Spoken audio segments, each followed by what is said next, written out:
Hey, welcome back. Today we're talking about another hot tip for raising capital. In fact, this is hot tip number 3, and it's all about what do you leave people after you've met with them for the first time. So leaving a good first impression is very important. It's not just how you show up personally, how you're dressed, what your appearance looks like. It's also what kind of memento do you leave with people? What kind of thing do you leave people with so that they remember you after the fact? And the most basic thing to do is to leave people with a business card. Now, might sound like it's pretty basic, not very challenging there, but most people do that wrong. So on today's video, we're going to cover exactly what to do and what not to do when it comes to your business card.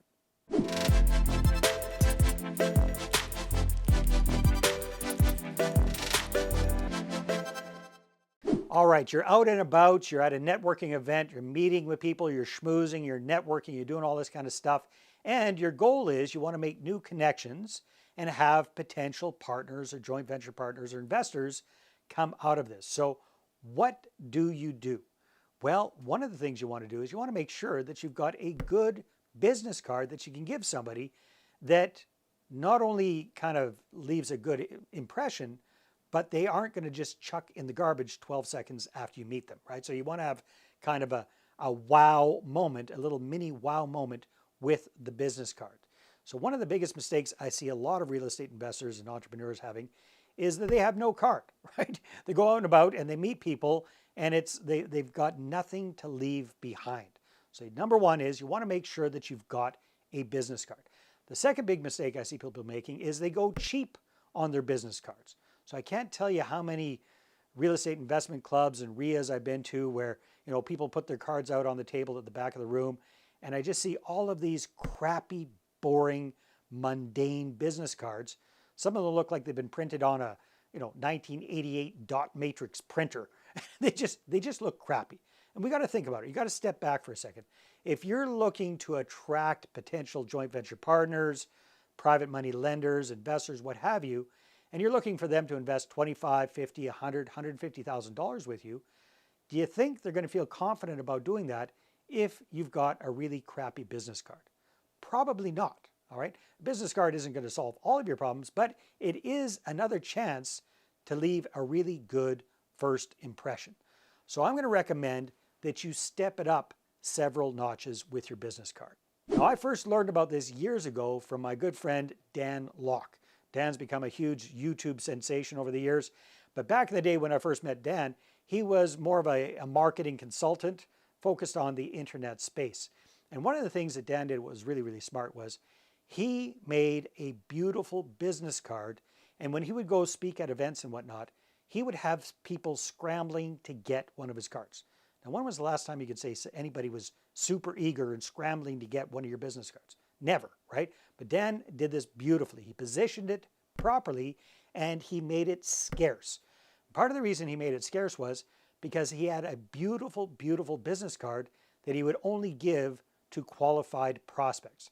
The reason he did that was because these business cards cost about $2 or $2.50 each to have made.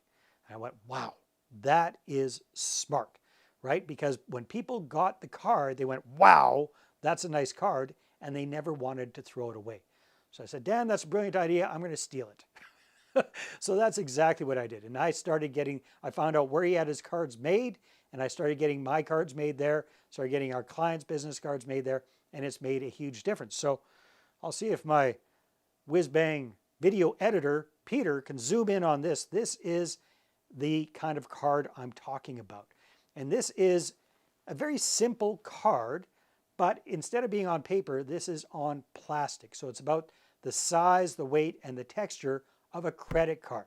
Okay, so that's thing number one. This has got substance to it. Somebody receives this card, they go, wow, okay, this is serious. The other thing about this card is it's actually got gold foil inlay. This is part of the reason it's so expensive. Some part of this process has to be done by hand. That's why these things are $2 each. And it's very, very nice and shiny and sparkly. So when I give somebody one of my business cards, they go, wow, chances are they've never seen a card like this, and it leaves an instant impression. And the most important thing is, when they get home and they find this card 3 weeks from now, 2 months from now, chances are it's going to click that memory. They're going to remember me from the business cards versus just picking up the card and going, I don't remember this guy, and chucking it in the circular file, the garbage can, right? So a really good business card goes a long way. Here's some tips. It doesn't have to be this black plastic one. You can check out, there are all sorts of business card places out there. Some people I've seen do these days metallic cards. So they're actually made out of metal. I think they're even more expensive, but talk about leaving a huge impact. Bottom line, do something different to make sure your business card stands out. Make sure that when you give it to somebody, it gets that reaction. Don't go cheap on your business cards. Again, if you're looking to raise capital, step it up a couple of notches, invest in yourself, invest in some really good business cards. Other tips, nothing against realtors, but do not put your photograph on your business card. The reason being is, who do we associate that with? We automatically associate that with a person being a realtor or a mortgage broker or something like that, insurance agent. Nothing wrong with those professions. Need them, love them.